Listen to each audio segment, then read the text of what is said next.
जिस तरह हमने मनरेगा पर चर्चा की कि किस तरह उसमें जो मजदूरी दी जाती है पर डे उसको बढ़ाने की जरूरत है, पब्लिक प्राइवेट पार्टनरशिप को लाने की जरूरत है, डिस्ट्रिक्ट एडमिनिस्ट्रेशन को क्या रोल निभा सकता है इसमें, और मनरेगा के दिन जो है वो बढ़ाने की जरूरत है। किस तरह उसमें सिर्फ आप एक उसकी डेफिनेशन को रीडिफाइन करिए ताकि सिर्फ कुछ कामों तक सीमित नहीं रहे, उसके काम और भी उसके एक्सपेंशन की तरफ ध्यान दिया जाए। तो संक्षिप्त में आपसे मैं कहूंगी कि इस जो परिचर्चा थी उसको आप अगर समाप्त करें। बस मैं इतना ही कहूंगा कि गरीब जो है, जो पैसे से गरीब है वो दिमाग से गरीब नहीं है, ये बात हमें याद रखनी है। दूसरी बात हमें याद रखनी है कि जो कौशल संपन्न लोग जा रहे हैं अब की बार गांव में वापस उद्योगों के अनुभव के साथ, उनके अनुभव का इस्तेमाल करना है। इस बार वी हैव टू लीवरेज उनकी नॉलेज को, उसको इस्तेमाल करके नए नए उद्योग लगवाने हैं, नए नए यंत्र बनवाने हैं, रूफटॉप वाटर हार्वेस्टिंग का एक विश्व का रिकॉर्ड बनाना है।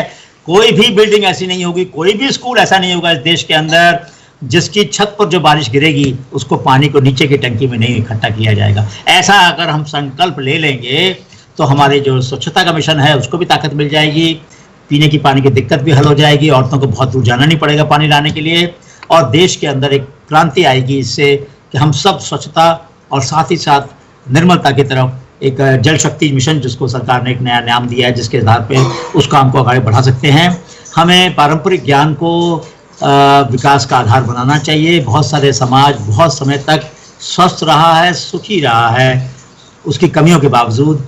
उस सुख को, उसके संपन्नता को अगर हम आधार बनाएं भविष्य के लिए, नई नई तरह के उद्यम, नए नए तरह के प्रोडक्ट, चाहे वो खाने के हों, कारीगर, आपने बड़ा अच्छा उदाहरण लिया, जो बुनकर लोग हैं, बहुत गरीब लोग होते हैं वो, अगर उनका बाजार, उनकी कलाओं को हम अच्छी तरह से सबके सामने ला पाएंगे तो इंटरनेट इकोनॉमी में उनकी भी मांग बढ़ेगी। गांव में लगेंगे उद्यम, और वहां से आपने जो चीज़ अदरक की बात की थी वो तो गांव में होता है वो काम, थोड़ा बहुत शहरों में होता है, वरना गांव में होता है, तो वहां से गांव से आपने मंगवा लिया। तो इस तरह का जो काम है इसको आगे मौका मिले।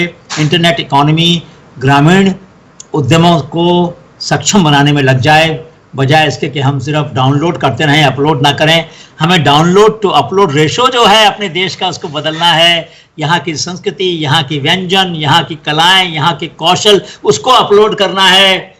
और जो डाउनलोड है पश्चिमी, जो पूरी हम ज्ञान, पूरा संगीत, पूरा फिल्म, पूरा साहित्य, सब कुछ हम उसका लिए जा रहे हैं, अपना साहित्य, अपना गुण, अपने कौशल नहीं बता पा रहे हैं। तो डाउनलोड टू अपलोड रेशो अगर हम बदल देंगे तो ये देश एक नई दिशा में, एक नए साहस के साथ, एक नए स्वाभिमान के साथ स्वावलंबन की तरफ बढ़ेगा, ऐसा मेरा विश्वास है। बहुत बहुत शुक्रिया प्रोफेसर अनिल गुप्ता हमसे बात करने के लिए और इतनी महत्वपूर्ण जानकारी हमें देने के लिए। धन्यवाद।